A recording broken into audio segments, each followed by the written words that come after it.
Over the past several weeks, we have witnessed very exciting events which form part of this year's Yam Festival.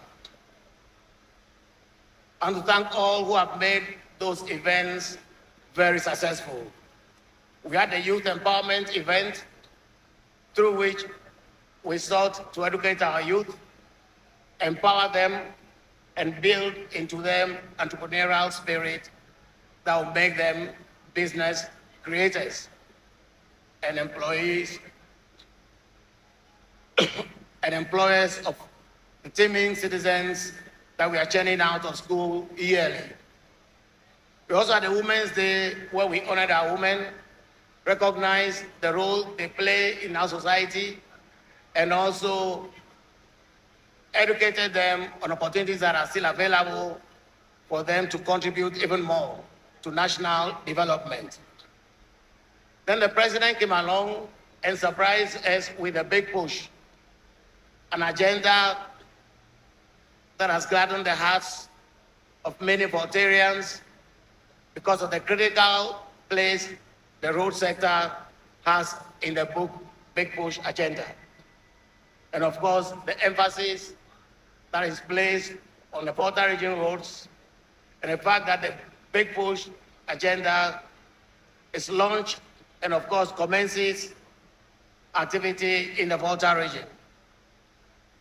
Then came along the TDC, the Madiboma Corporation, with the great news of their embarkment on residential estate development across the country, starting from Ho. That was indeed great news for us. We also had the health work that attracted people from far and near, from Ghana and from abroad. And also the Teiru Carnival, which has assumed indeed very international dimensions. The Bob Festival was also a great success, through which we demonstrated our great culture, in particular, showcase our Bobo dance to the rest of the world. Only last Thursday, we had the Afede Summit, which brought chiefs from Ghana, Togo, Benin, and Nigeria. These are all Afede chiefs who are committed to uniting Afede chiefs behind the common agenda of bringing development to our people. And for us, the initiators, it's supposed to be the foundation for the realization of our goal of bringing all the chiefs of Africa together to pursue the cause of development along the lines of the AU, and therefore to make the AU's work more easy. The AU develops policies in Addis Ababa. The AU needs channels by which those policies can find way to the grassroots and therefore to have effect at the grassroots. And that is why we have sought to establish eventually an African Traditional Leadership Union. And the summit we had of Afede chiefs on Thursday is supposed to be one of the building blocks for that. After all, charity, they say, begins at home. Then we had the most exciting of them all, the Anti-Corruption Day. The Anti-Corruption Day, which has come to stay in the Yam Festival calendar, has taken inspiration from my personal experiences. As a young student, I had a lot of difficulty financially going through school. And secondly, when I eventually made it to the US for my master's program, I returned immediately after completing my education without having worked in the US for one day, meaning I made no savings in the United States and I acquired no properties in the United States. And still, I don't have any properties abroad, which means therefore that my fortunes are inextricably linked to the fortunes of our nation, Ghana. And for which reason, thank you. and for which reason I abhor all obstacles to the development of Ghana. One of those obstacles we identified is corruption. Corruption has been a stumbling block to our development. And it is the result of our inability to hold on to the path of truth, the path of strictest honesty. That is why the theme for today's Durbar focuses on honesty, focuses on unity, peace, and prosperity. Together in unity and prosperity, we build a just, peaceful, prosperous nation. That is the theme for this year's Yam Festival. Emphasis on the link between honesty and prosperity. Honesty and respect of the truth are very important for development. That is why when we say our national anthem, we ask God to help us to cherish fearless honesty. And that is why when we recite our pledge, the national pledge, we vow faithfulness and loyalty to Ghana. Again, the importance of truth is a reason why many great institutions of higher learning focus on the truth in defining what their motto is. At the University of Ghana, we talk about proceed with integrity. At the Commonwealth Hall, where I spent 4 good years at the University of Ghana, we talk about truth stands. Yale University talks about light and truth. And their rivals, Harvard, talk about truth. Therefore, truth is very important and is recognized everywhere as an important ingredient in development. Development is important because it brings prosperity. It brings better life. It brings jobs, and it brings happiness. And happiness is the essence of life. Our common desire as a people is for happiness. And that is recognized by our founding fathers who believed that we were capable of managing our own affairs to bring about the happiness that our people desire. Again, our 1992 Constitution also recognizes the importance of happiness and therefore enjoins the state to ensure that our national economy is managed very well to bring development to the people, to bring happiness to the people, and to ensure that all enjoy good standard of living without discrimination.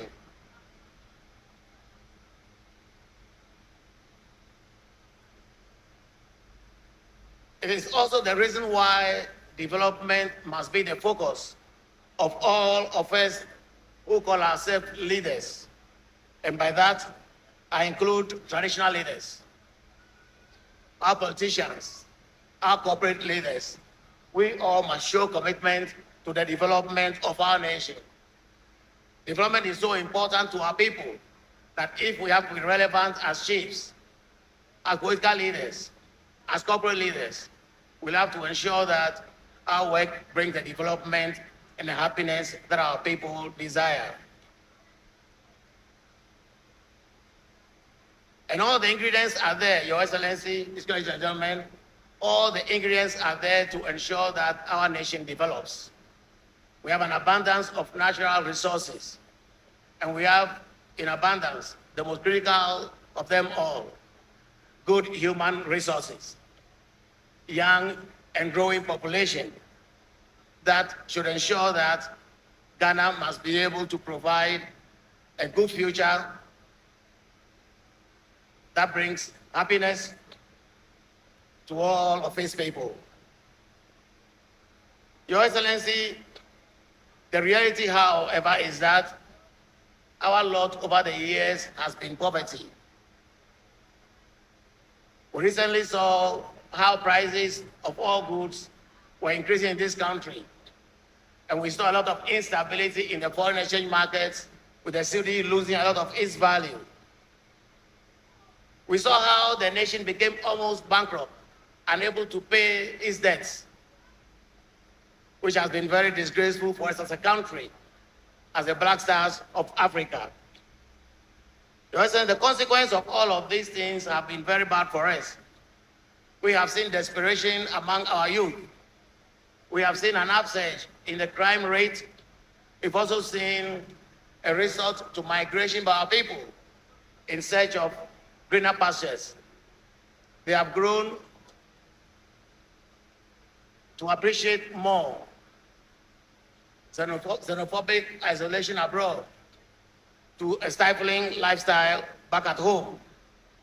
And as I said recently, if the doors of foreign countries were open, it's a case that many of our people will aspire to emigrate to those countries. We also saw an increase in the suicide rate. Last year, about 134 of our citizens took their own lives.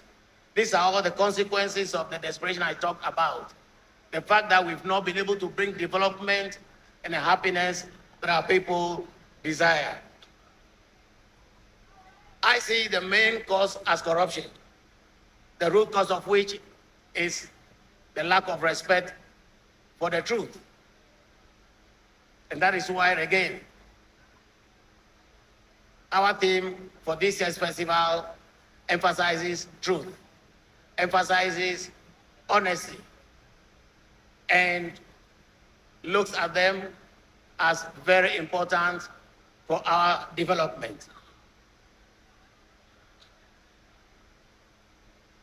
The lack of respect for the truth, Your Excellency, is the result of the divisiveness that we have seen over the years. It's a cause of the acrimony in our politics. And of course, it's the cause of the corruption that has become very prevalent. The thievery that the government is currently fighting to rid the system of. I learned that the Gold Coast did not know much about what is called corruption.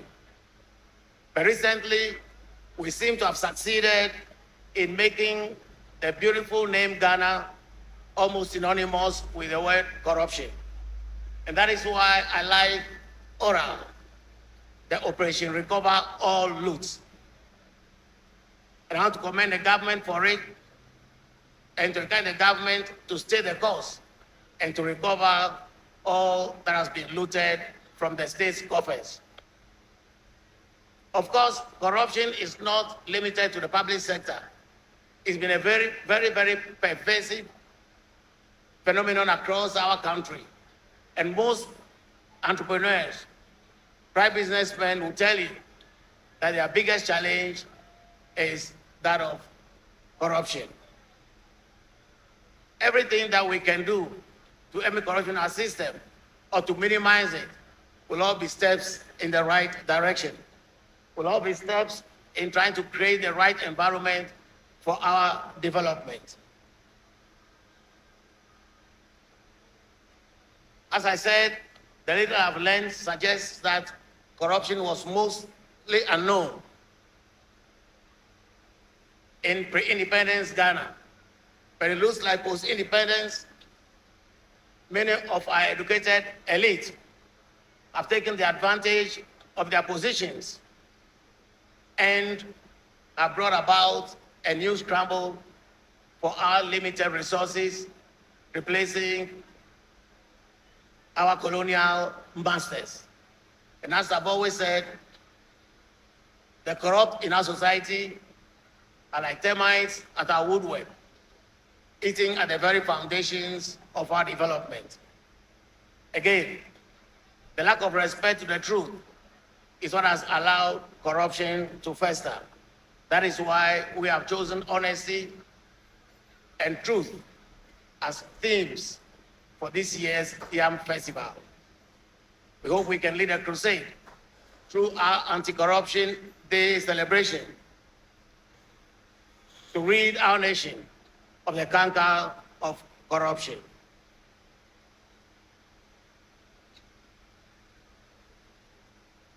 Your Excellency, the lack of respect for the truth and therefore the consequent corruption has harmed our country in many ways. Of course, corruption undermines our development and undermines our democracy, I've said already. It's the reason we have acrimony in our politics.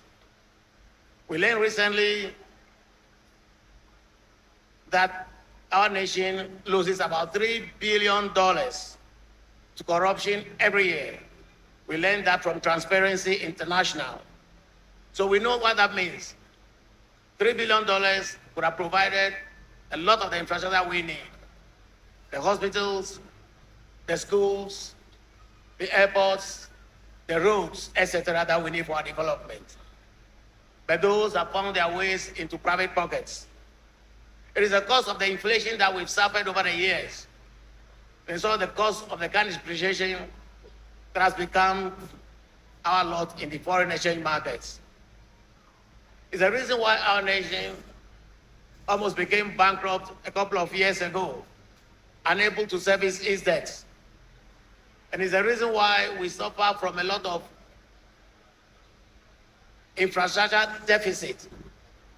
And worse still, the reason why a lot of work that has been started have been abandoned. Again, that is why I love the big push with the emphasis on completing all abandoned projects. Low productivity in our country is a result of corruption, the lack of respect for the truth. Corruption discourages hard work and stifles initiative.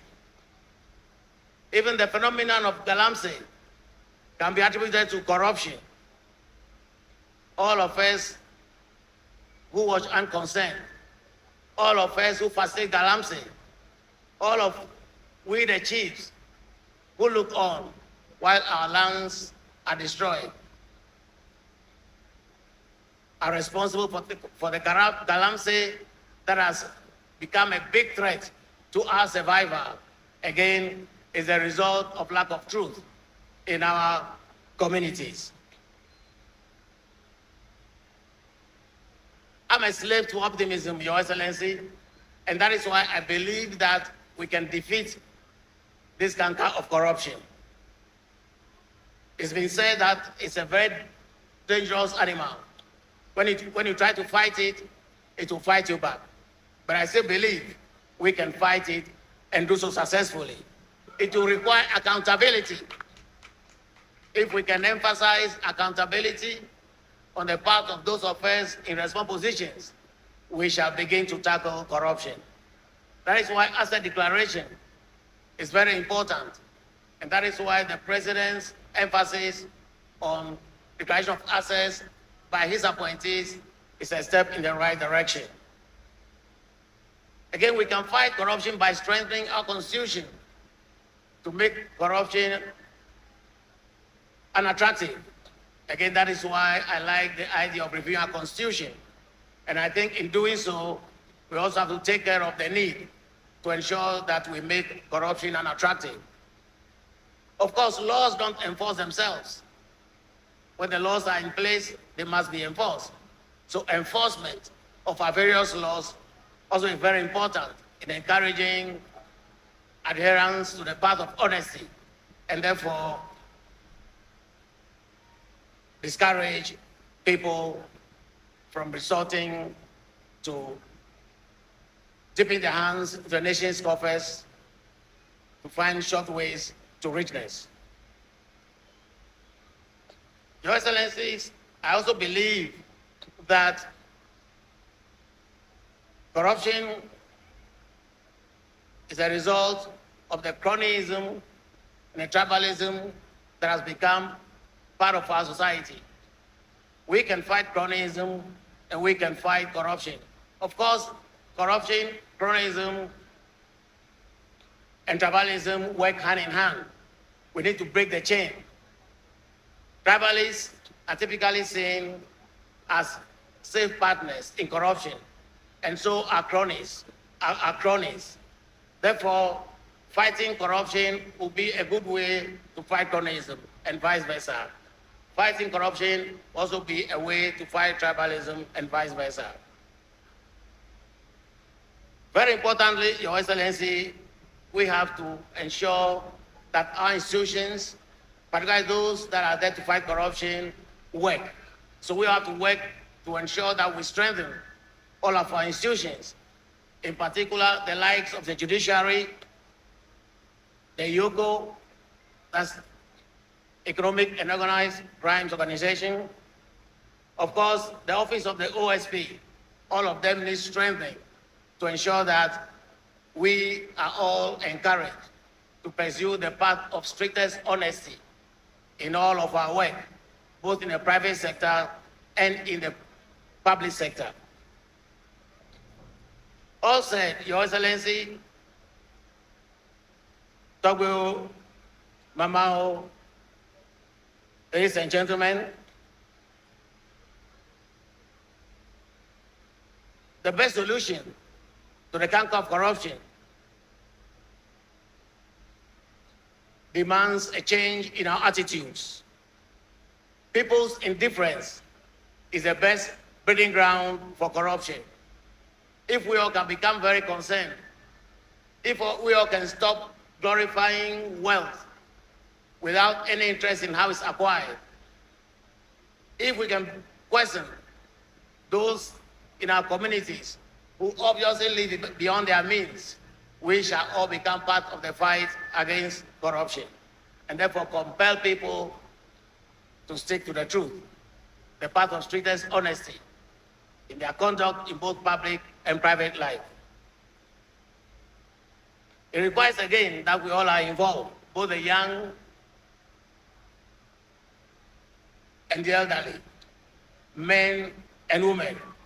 People of all ages and persuasions will have to get involved in fighting the canker of corruption. It also requires that we all work very hard so we can earn genuine wealth. As I've always said, poverty is manufactured in bed. We'll sacrifice a bit of our sleep because we cannot sleep as if we are competing with the dead and expect to make it in the world of the living. Let's also remember the words of Shakespeare. He says, "No legacy is so rich as honesty." Let honesty be the best legacy we can leave for our children and for generations unborn. Let us not allow our children to see corruption as normal, shortcuts to wealth as normal and as legitimate. Let us try to discourage the acceptance of corruption as part of our culture. It is so sad that we are so religious, yet we fail to respect the truth. Yet we fail to appreciate honesty. Sometimes the most honest in our society are the most vilified.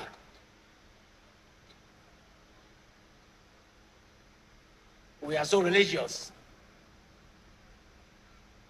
yet we fail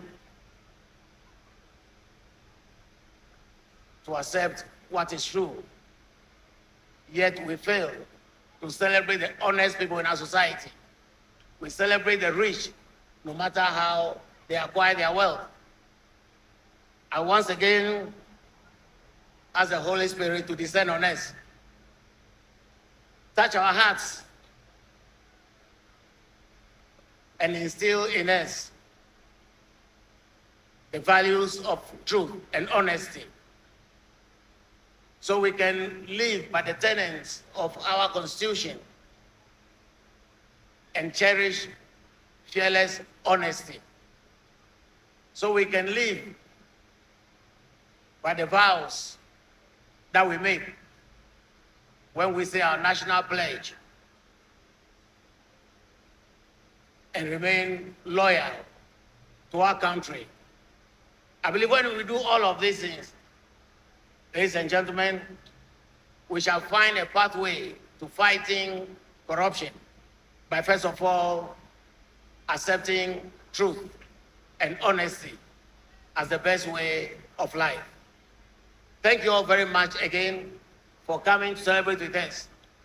Thank you all very much for making the past 22 years of my reign quite memorable.